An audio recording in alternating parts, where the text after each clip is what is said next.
And vomiting in pregnancy affect about 70% of women, but it can be the sign of a much more serious condition that not only impacts maternal quality of life, but also influences fetal and child outcomes. We are joined by Laura Gayton and Tammy Higgins from Lewis Gale Midwifery to discuss hyperemesis. Welcome, ladies. Great to have you on the show. Thanks for having us. You know, and I think it's very common for people to think of, you know, a woman gets pregnant and she has a little bit of morning sickness, but this is something completely different. Tell us a little bit about what hyperemesis is. Absolutely. So for about 3% of people in pregnancy, they'll have hyperemesis gravidarum, a very serious condition where nausea and vomiting has gotten way out of control. And they may be vomiting 8 to 10 times a day, unable to keep any food or water down. And it's the second leading cause of hospitalization during pregnancy. And so this small number of people really represent a lot of the hospitalizations. Yes, so what causes it? Yeah, so there's new research on the subject that's kind of exciting. We've wondered for a long time, why do some people get this? And really it seems to be a gene that people have that puts them at risk for having it.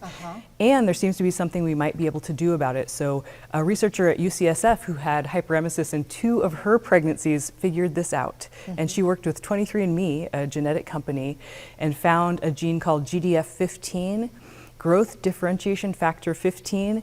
And if people were low and produced very little of the GDF15, which usually is produced in response to stress, just day-to-day stress, if people had a very low level of that, their fetus and the placenta actually makes a lot of GDF15, and it can then, if the person's not used to it, can make nausea and vomiting very, very hard to manage. Oh, interesting. Isn't that wild? That is fascinating. Yes. Okay. And it is dangerous, like you said, because I mean, you're talking dehydration and then low birth weight for the baby, right? That's right. There can be nutritional deficiencies for the mom, imbalances of things like potassium, sodium, and the baby can be born early or, you know, small. Okay. All right. So what can midwives do to help with this condition for women? Because the condition is so complex, it's often multifaceted treatment. There can be complications that go from nutrition to physical to relationships to financial. So the first thing we try to do is find a combination of treatment that works for that patient. Everybody's different. Everybody needs things that are a little bit different, but commonly an oral anti-nausea, a lot of times an antacid, IV medication may become necessary. IV vitamins and minerals, for example, may become necessary. They may have loss of financial support. They may lose their job because they can't function when they're throwing up all the time. Loss of relationships. Sometimes partners will step out because they can't handle the stress and strain that it puts on everything. So I think emotional support as much as the physical support, and then physical therapy as well can be recommended because it helps them keep getting up and moving when they don't feel like they can. Yeah, absolutely. I didn't even think about the trickle-down effects into every aspect of your life when you literally cannot function because you feel sick constantly. So let's talk about some of the tools that are used to guide care.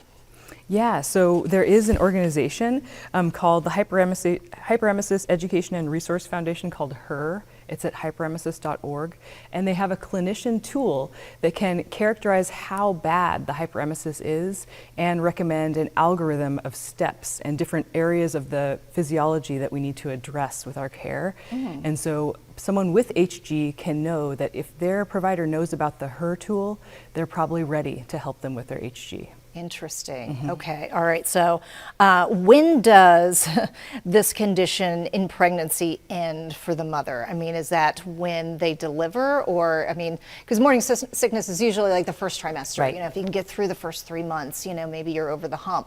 Is there an end period to this for women? Oftentimes, it's most common that it will get better after delivery of the baby. So it will likely last the whole pregnancy. And in addition to that, it may take another month or two for all symptoms to truly subside, but it may take 4 to 6 months for those nutrient values and their health to recover, and even the mental health aspects may last longer than that. Wow.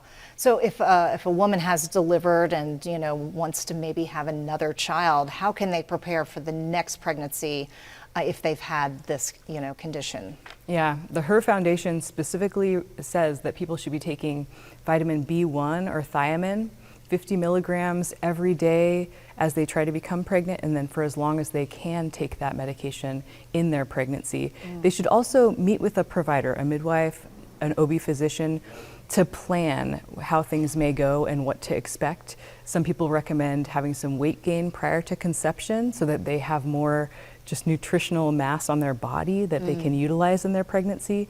And it also may be really helpful to join a support group from hyperemesis.org so that people can talk to other folks who have a lot of logistical ideas and ways to get through pregnancy. Yeah, and knowing that this is what's happening is helpful too for both mom and even their partner, and and beyond, for sure, because that's a huge struggle. And the new research indicates that there may be a medicine that helps someone increase their level of GDF-15 in their body. And that medicine is metformin, which has been traditionally used for people with PCOS or diabetes to decrease insulin resistance and make their blood sugars better. That medicine may be, in the end, if research goes as planned, something that people can take prior to conception when they've had HG before that helps make it better. Oh, that would be wonderful. Okay, so something to look forward to down the pipeline as more research comes about. Yeah. All right, well, ladies, thank you so much for being here and telling us all about it, and for helping our ladies. We have a link to more information over on our website at wdbj7.com. Thank you.